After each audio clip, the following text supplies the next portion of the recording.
Hi, this is Brett Douglas again from the Connecticut Alt-Right. Today's video is going to be about the conflict between the NFL and the mainstream media. It's been going on since Colin Kaepernick made a big statement when he refused to stand for the national anthem during a preseason game in 2016. Ever since then, the viewing on television of football games has been in decline. As of recently, Comcast, Walt Disney, Fox, and CBS have reported a down in the ratings of TV viewing from 1 to 8%. This is a big amount of money lost. If you think of the amount of viewers as a whole, 1 to 8% may not seem like much, but it's huge, very big.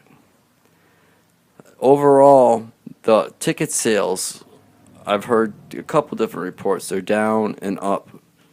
I don't think the ticket sales have been affected very much, but the TV viewing has. I'll go over much that's been going on. Donald Trump made a very large statement which brought this to the attention of much of the entire world and people that have stock. He says that players should be fired for disrespecting the flag and kneeling during the national anthem. I tend to agree with him, but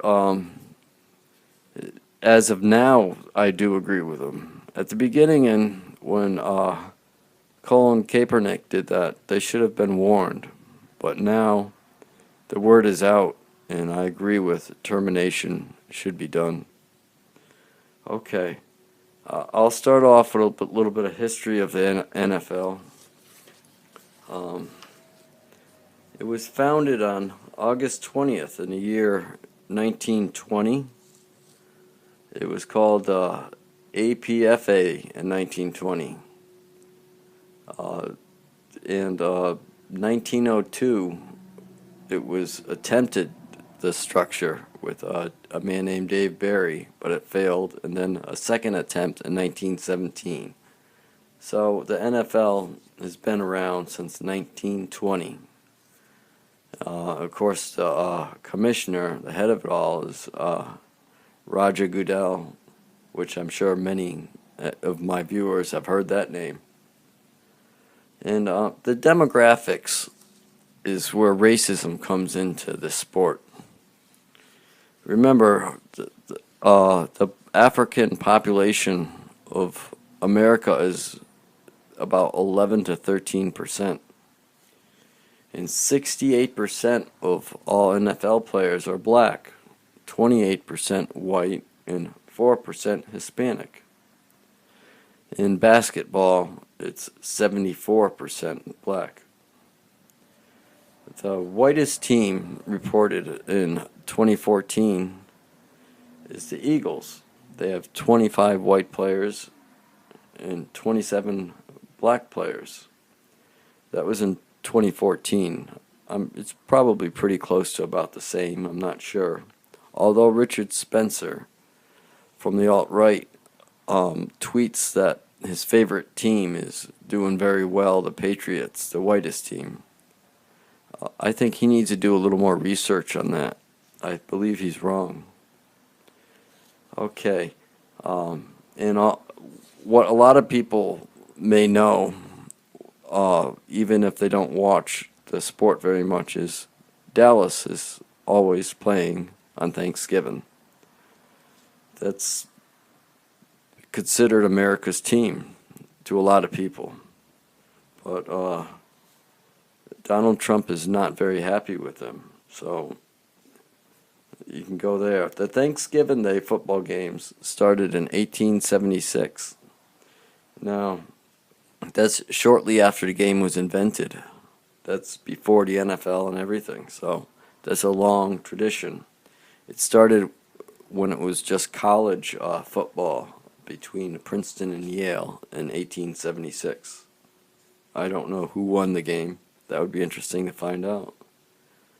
Okay, now another big thing with the NFL is the steroid use. Now, this is another reason why some people are talking about boycotting it. Okay, the steroids, let me see if I got the actual statistics. 66% of players reported concussion. So that's right there before the steroids. But I just wanted to throw that in there. 66% players reported having a concussion. The steroid, let me see what we got here for steroids. I may have to get back to you on that. But, there was a lot of controversy with that, the steroids. Okay. Okay, I don't have the steroids right now, but I do. This is interesting right here. 60% of the players during a survey reported that they vote. Oh, excuse me.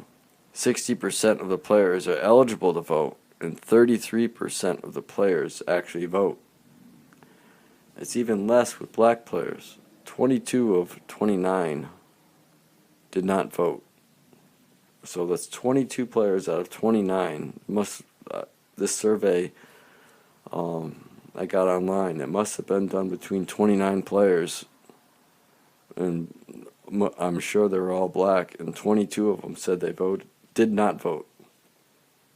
Okay. And let me go over a few more things here. So my personal opinion is that the boycott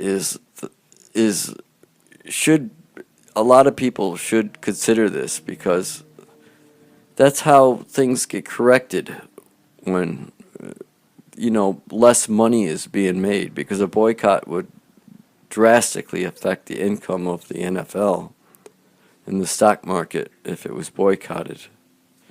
So that's something to think about there too.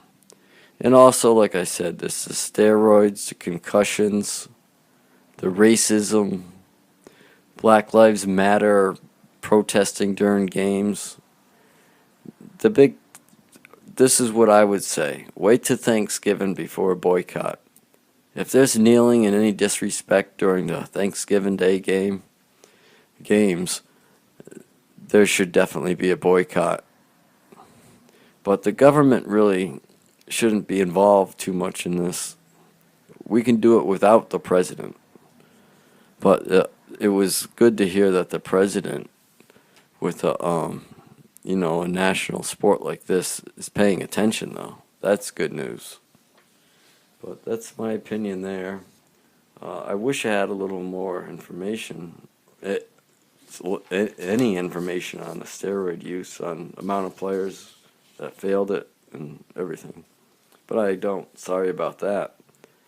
But so it's something to think about with all this talk with boycotts of America's favorite sport. It's pretty serious business, especially in the area of finances. So that's about it. So something to think about. Till next time, this is Brett Douglas. Please give a thumbs up and subscribe. Thank you.